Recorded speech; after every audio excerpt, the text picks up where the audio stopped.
Fala galera, a gente tá ensinando heel flip.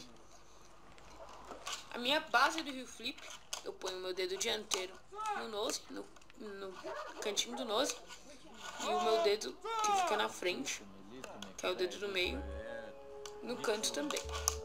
Fica assim. Já pra vocês que andam com o dedo do meio no nose e o seu dedo dianteiro no meio do skate, só a base de vocês vai ser assim, ó.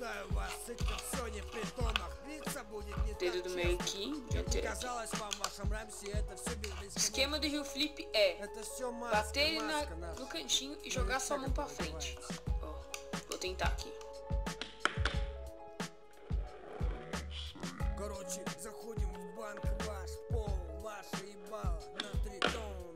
Я не говорю то, что мне это знакомо, хотя располагаю мыслями довольно хреново. Мои мысли в так бьют, как пули в сердце. Я пробиваю ваши килогерцы. В голове у вас уже ничего не длится. Я говорю то, что я хотел бы сегодня поклубиться. К вашему банку я имею большое расположение духа, как не бывает муха, как у Макарова. Автомат я не люблю.